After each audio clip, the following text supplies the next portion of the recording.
Yes, it is Thanksgiving week, and I understand that this is a week where you need to give thanks and praise, but this is not a week where you just give your opponent a free win because every point matters this point in fantasy football games. And that's why for years now, I've been going through the top 12 defense rankings in fantasy football on a weekly basis. So please go down there and drop a like on this video and subscribe to the channel to show your support. Now, getting into our first tier right here, we've got the Packers defense at number 1. And who are they playing? The Miami Dolphins at home on Thanksgiving night.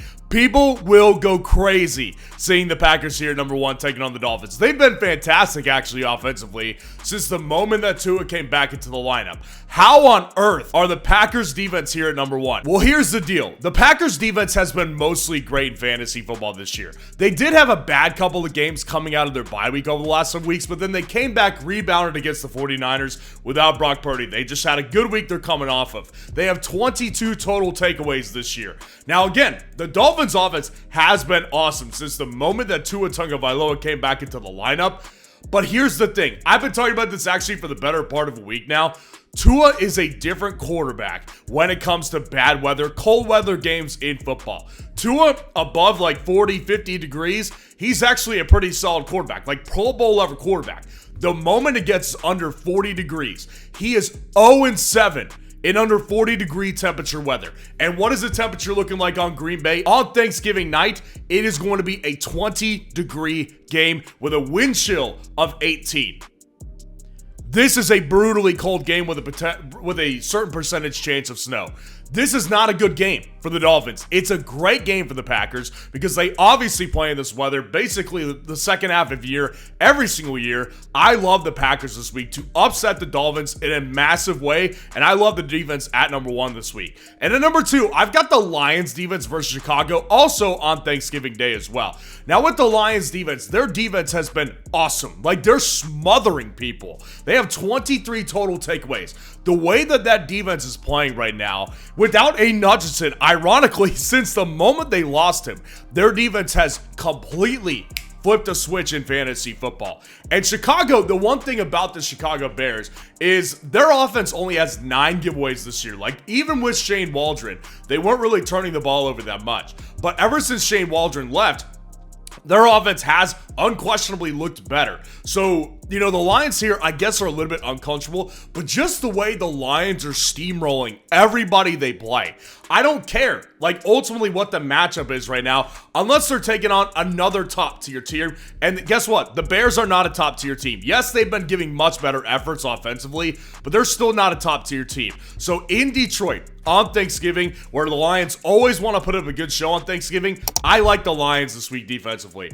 And at number 3 to round this tier out, I've got the Broncos defense at number 3 versus the Cleveland Browns on Monday night. Now, the Broncos defense, they've been awesome in fantasy football. And the good thing with Cleveland is that they always give the ball away at least one time a game. With Jameis Winston, they've been basically giving the ball away at least 2-3 times a game, but always at least one time is how many times they give the ball away with Jameis Winston and a quarterback. And Denver, they have not been the best at taking the ball away, but when you get a team like the Browns, who just constantly give the ball away by nature, you're going to get some turnovers. And in addition, their defense, that's where you get them, is the sack department. Where you get the sacks is where you get the fantasy points from the Broncos. And as I just said, they're the number 2 defense on the year because they've been fantastic the entire year. This is another great matchup for the Broncos. I've got them here at number 3 this week. Now, dropping down to our next tier, I've got the Texans defense at number 4 at the Jacksonville Jaguars this week. Listen, they should be higher than this because the matchup is awesome. And the Texans defense has been vicious for the most part over the past month. They have 23 total takeaways, and Jacksonville has 16 total giveaways. So if you take away what we saw last week, and I'll get to that in a minute, if you just take that out of the picture, the Texans probably should be the number 1 defense this year. The only thing that has scared me off of the Texans in tier 1 this week is what they just did against the Tennessee Titans, another divisional opponent, and they not only got throttled defensively, they lost the game the Tennessee Titans. It was actually pretty embarrassing what just happened. So the Texans defense, again, this should theoretically be a great matchup with or without Trevor Lawrence, who, by the way, is returning to practice this week. It doesn't really matter because the Jags with Mac Jones and with Trevor Lawrence have been giving the ball away all year. I don't care who the quarterback is. The matchup should be awesome. The only reason the Texans are not in tier 1 is because of what they did last week, but I still like them. The Cowboys defense at number 5 to round this tier out. The Cowboys are playing the Giants, and here's the thing. I think I said this at least one or two times last week, but I should have said it more. I had a very close eye on what the Cowboys defense was going to look like last week versus the Washington Commanders, because this is the healthiest their defense has been since the beginning of the year. They actually have Deron Bland back. Trayvon Diggs is back. They've got Micah Parsons out there. Their defense has been so banged up all year that they've looked awful defensively in fantasy football. But they had a massive game just against Washington on Sunday. They had a massive game where they turned the ball over a ton and they sacked Jaden Daniels 4 times in that contest. So I was really came away and I was like, okay, this defense, when they're all healthy, has plenty of talent, and Mike Zimmer is a good defensive coordinator. So now this week they get the Giants, who, honestly, I've been calling the Cowboys a disgrace. They're even more disgraceful than the Cowboys. They're so bad. Tommy Cutlett's a quarterback. Their organization is bad, and Malik Neighbors highlighted that by saying it's not a quarterback problem. This is deeper than that. So I just think that with the Cowboys, man, this is a fantastic matchup here. It's on Thanksgiving game, and I just really want the Cowboys defense this week if I don't have access to any of these other top options. So I'm going with them at number 5 this week. Now, dropping down to our next tier, I've got the Rams defense at number 6 at the New Orleans Saints. Listen, this is theoretically a fantastic matchup. The New Orleans Saints should be a very beatable team, but what we've seen the last 2 weeks offensively has strangely been good for whatever reason. No Chris Olave and Alvin Kamara, who is definitely not as good as he once was earlier in the year, and Taysom Hill coming out with some big performances. This should theoretically be a good matchup here. The Rams have had a tough stretch, though. They obviously played the Philadelphia Eagles. That's one of the best teams in the league. And then they got beat by the Miami Dolphins just a couple weeks ago to a pulp a little bit. So the Rams defense theoretically has just not been as good as they should be for the majority of the past 3 weeks. Now, the Rams defense, I have highlighted them. They're a good defense in fantasy. They have 2 vicious pass rushers. One of those guys is a young Khalil Mack. He bull rushes dudes and he gets left tackles off their feet and on their backs with one arm. It's Khalil Mack-esque. Now, their defense, I expect them to get after Derek Carr. I think they will have a bunch of sacks, and that will always lead to turnovers. So I ultimately like the Rams defense this week. And then at number 7, the Vikings defense versus the Carolina Panthers. The Vikings defense is obviously great. They're the number 1 defense in fantasy football this year. They've been awesome taking the ball away, getting after the quarterback. Brian Flores, as defensive coordinator, has worked really well for the Vikings this year. The Cardinals, man, I don't know what to expect from the Cardinals week to week. This team, I've said it all year, they're hot and cold offensively, but last week I thought they'd play well against the Seattle Seahawks. And this week they might come out and play well. That's why the Vikings are lower than I want them to be. Because if I knew what the Cardinals were, I would have the Vikings higher than this, because I think this is a good matchup at home in Minnesota, in a situation where the Vikings are looking great defensively and the Cardinals are looking bad offensively out of a bye week. If I knew what to expect with the Cardinals, the Vikings would be higher. The reason they're down here at 7 is because the Cardinals at any time could go put up 30 points, or they could put up 6 like they did last week. Either way, I think it's a good matchup, and I'm going to take them at number 7. The Colts defense at number 8 versus the New England Patriots in New England this week. The one good thing about the Colts defense, and I've been saying this all year, their matchups, they've had some really good matchups. They've been in this top 12 several times this year, even though I don't love their defense this year as much as I did last year. The one good thing about the Colts defense this year has been big plays. That's what we need in fantasy football on a defense, and they have been doing that. They have 17 total takeaways because, again, they do have playmakers defensively, and they've had matchups that have helped them with that. Now, this Patriots matchup is the same exact thing. The Patriots have been very turnover prone with Drake May at quarterback. He's averaging at least 1 interception per game right now, basically. So the matchup right here in New England, I do think is ultimately definitely a good one. I like the Colts defense just not as much as like a ceiling play as somebody like the Cowboys this week, I think. And then the Chiefs defense at number 9 to round this tier out. The Chiefs defense, man, versus the Las Vegas Raiders on Black Friday. This is obviously a great matchup. The Raiders suck. They have the worst turnover differential in the league. They give the ball away to everybody. This is a good NFL defense and a bad fantasy football defense. I've been saying this for weeks on the Chiefs. Their defense actually has gotten a little bit worse too. Like, they almost lost to the Panthers, who have been playing better football. But this is also a game that the Raiders take extremely seriously. This is their Super Bowl right here.